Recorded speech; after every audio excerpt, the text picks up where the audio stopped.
last week. I felt like some of those defensive backs were kind of gunning for him, and it was sad to see that go down because I couldn't help it.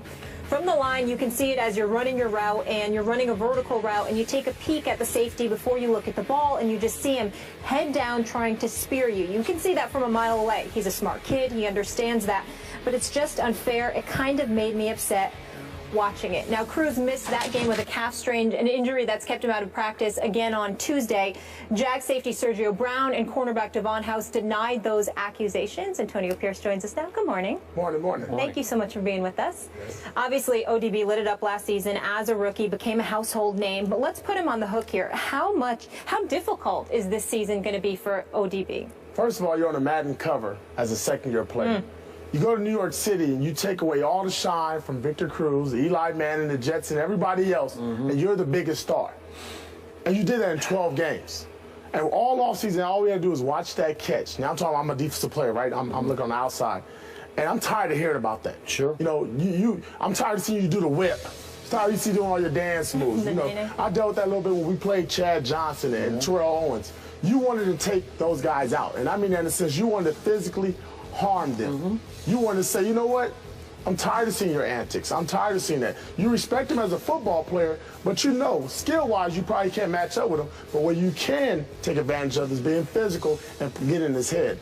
And if you're on the sideline of the Giants like Victor Cruz and you're watching your top player get taken out, if I'm Victor Cruz, I can't wait to get on the field because now some of that's going to get relieved. Because they're not all eyes are going to be on Odell Beckham. And that's the problem. The Giants have nobody else around Odell Beckham to take that target off of him. Stephen A., what do you think?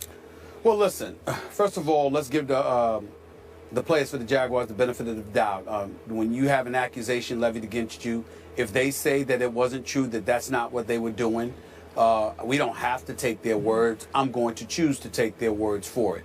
What I would say to you is that I also think about the NFL and the focus that they have on avoiding headshots and how guys are getting penalized for that kind of stuff. And it really bothers me because for me, I have absolutely positively no problem with a defensive player targeting other players if you're trying to cave their chest in, if you're trying to, to put them on their backside, but not end their careers or not end their seasons. You see what I'm saying? There's a difference to me. And Antonio, you played, I didn't, particularly on this level. You would know better than me. So I'm not really debating it, just giving my point, and I'm open to being corrected.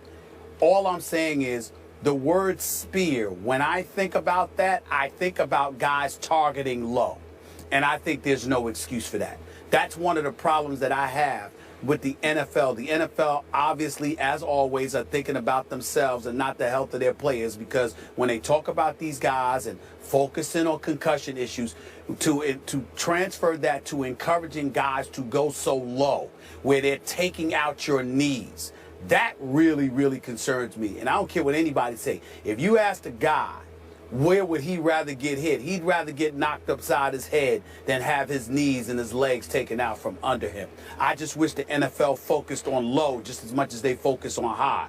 But if a guy is just targeting a receiver and you're waiting for him to come over the middle, even if he ain't looking, and you give him a shot in that midsection area, the neck to the waist, and you cave that brother's chest in and you're targeting him at every turn, I have no problem with that. That's big boy rules. Odell Beckham Jr., Victor Cruz, and all of the receivers in between should man up and deal with that. But I got a problem if you're hitting too high, and obviously if you're hitting too low. That's just me.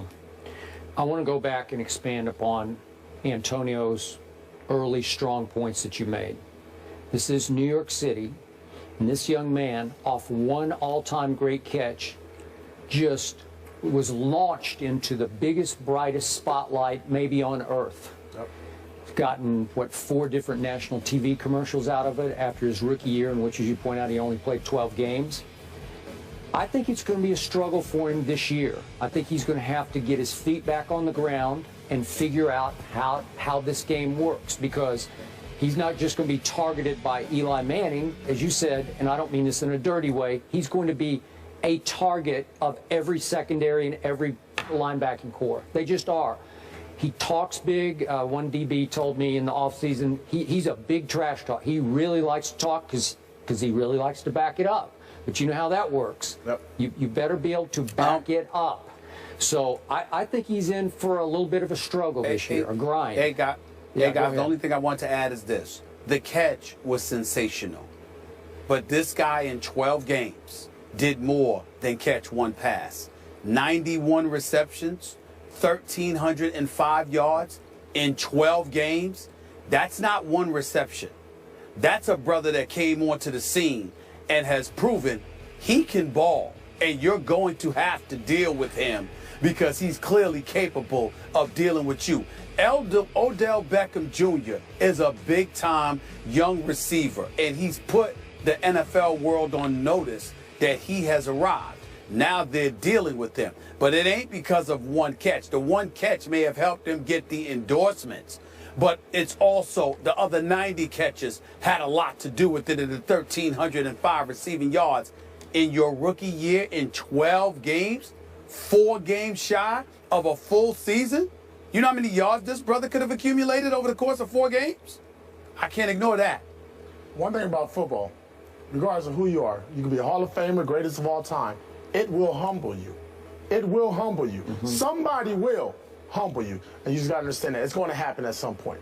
Okay, and Stephen A., back to your point, I get it. The numbers are just sensational through the 12 games. But my friend Casey Joyner has a piece running right now on ESPN.com, and you can call it nitpicking if you will, but I respect Casey's breakdown knowledge.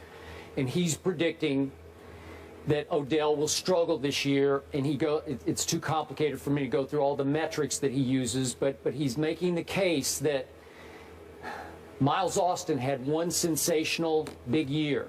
Mike Wallace had one big sensational year, and then they kind of fell back to here, you know, where they're pretty good, but they're not great. And he's projecting that Odell will fall back to a different level. I don't know, because I saw greatness in him last year. I'm with you. I did. And I talked to people who said we just couldn't cover him.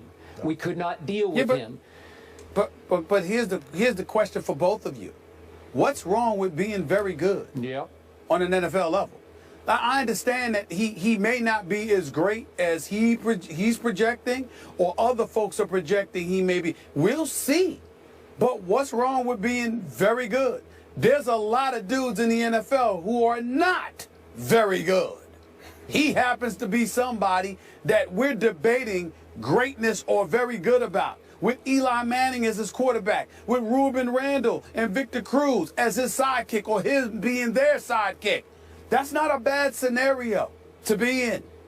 I would just say keep that in mind. Okay, I hear you.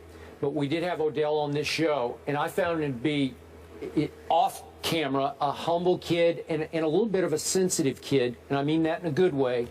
And if it doesn't go quite right, the humbling effect it's going to hit him hard because all he knows is sensational success so far in this league. Wait a minute. But that's part of what about greatness. New York, real quick, Steve? What about New York? In New York, when you're on top of the world, you're on top of the world. And you know real quick, they'll drop your legs from underneath you. I'm talking about the media and everybody surrounding you. From being the first in line to the end of the line, it can happen real quick. But why are they gonna drop you, Antonio? No, why are they gonna drop you, AP?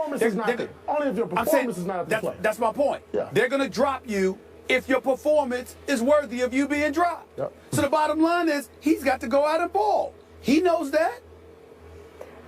I have a silver lining for New York fans. I know you talked about the Madden curse. 11 players on Madden ended up with injuries or production dropping. But how about this? The 2 receivers, Larry Fitzgerald and Calvin Johnson, who are both on Madden, they had a increase in production the 2 years they were on. So for wide receivers, if we're going to believe in curses there.